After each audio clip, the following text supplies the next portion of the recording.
今日係第3日喺呢間屋，早餐時段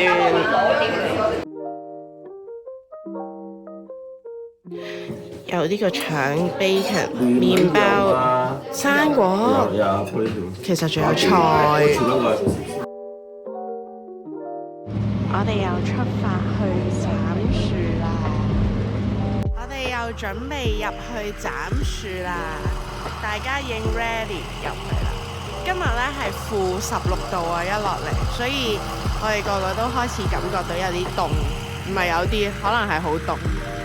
我哋睇下今日可以斬到幾多棵，連埋琴日嗰啲。咁因為我哋要做呢啲嘅精油呢，我哋需要大量嘅木材、大量嘅原材料先可以能夠做到。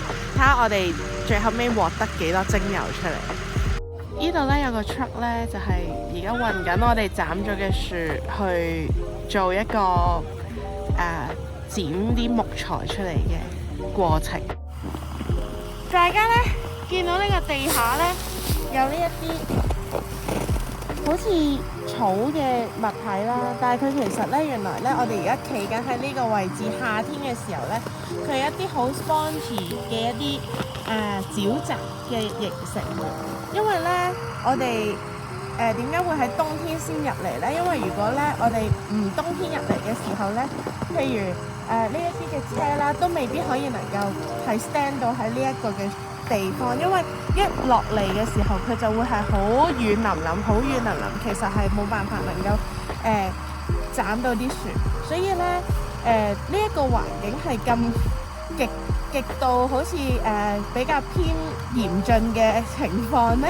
咁所以我哋喺呢一個嘅地方去斬樹嘅時候，咁你可想而知呢啲植物係有幾咁生命力係幾咁強，所以我哋用到北極光黑雲杉嘅時候呢，你就可以明白到當中你用緊嗰種大自然嘅力量究竟有幾強。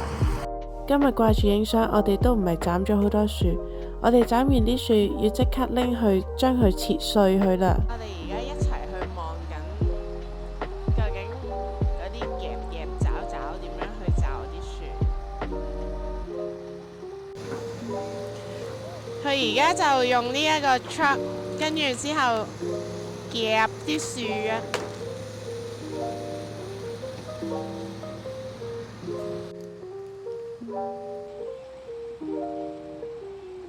喺我身後面嘅呢，而家就係製造緊點樣去將啲木碎呢去 break 到佢最細嘅，咁就係將呢啲黑雲杉嘅我哋斬咗嘅樹木啦，就擺落去呢一部嘅碎木機度，然之後呢部碎木機呢，佢就會即刻噴晒一啲，即係佢將佢壓到最細嘅樹木咁樣。咁就啲木碎就入晒去，無論係葉啦，同埋樹幹啦，甚至係樹枝咧，佢都會壓得到成為呢啲嘅木碎嘅。依家咧接近尾聲啦，你見唔見到剩翻好少啦？剩翻好少，因為所有嘅已經入晒去入邊。我哋喺依度咧都聞到好大陣嘅木材嘅味道啊，黑雲杉嗰啲木嘅味啊！我而家成個電話嘅面頭都係木材碎，應該要撥一撥佢。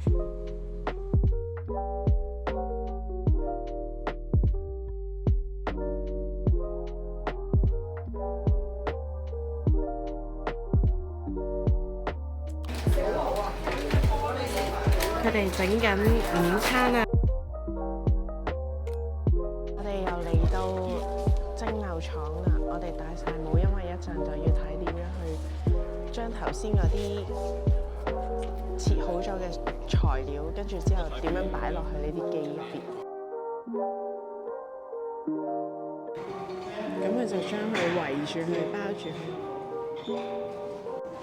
咁開門就預備啦。哇！個煲好深啊！係咯，好實啊佢，所以一定要用機器。哇！終於出晒嚟啦！而家呢度咧，佢已經將呢個煲咧嚟搭起咗，吊起咗佢。呢個 cooker 咧得一個 tray 嘅啫，嗰個大啲個先至有兩個 tray 嘅。同埋咧呢個咧 very well packed。係我去過咁多個 Great Harvest， 呢個係 pack 得最靚嗰個區咯，我未見過 pack 得咁靚嘅啫喎。我就係同阿 Kevin 講 good job，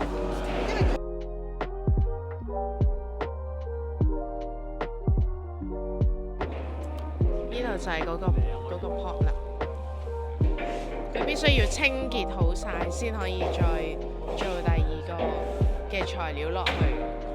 依家我哋整完啲木材，我哋會去邊度嘅呢？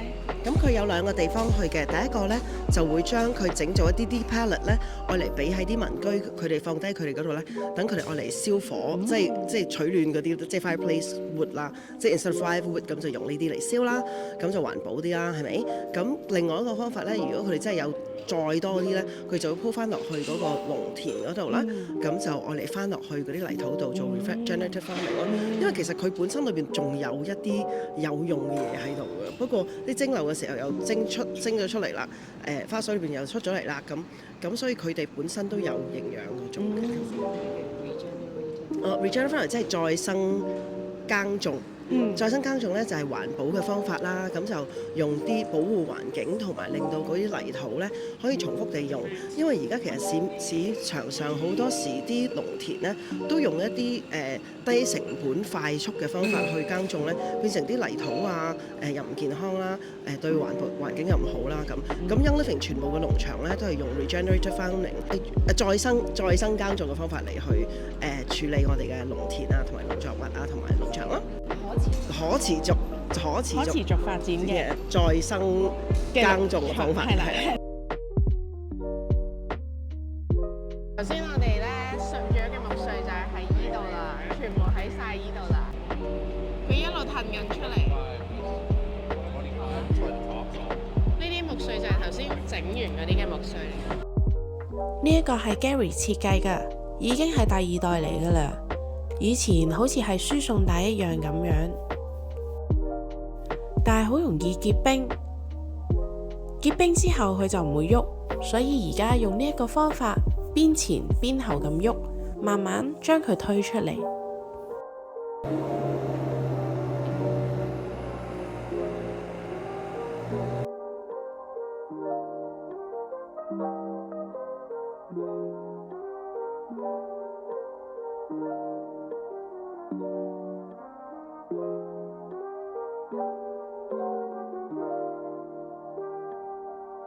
踩過之後咧，跟住之後佢又咧就將呢啲木碎又再搬翻落去啦。咁今次咧就3個人左右先落去啦，因為頭先太多人咧，就唔係咁感覺到嗰個嘅 feeling 嘅。咁所以依家就3個人或者2個人落去呢個去就踩咁樣嘅工序，因為務求達到咧就係嗰啲木糠與木糠之間咧係個密度係好細。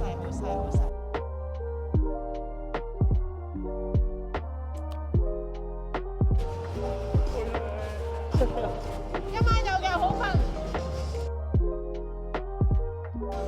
冇 energy 啦。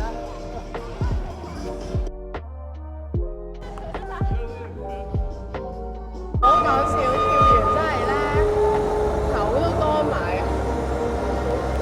但係真係辛苦嘅，因為你不斷踩啦，咁你大腿啲肌肉咧就要不斷喐啦，咁又唔停得喎。如果你停咗就會影響咗之後嘅進度，咁所以我哋就不斷跳。呢個係一個 impossible mission 嚟嘅。記得整油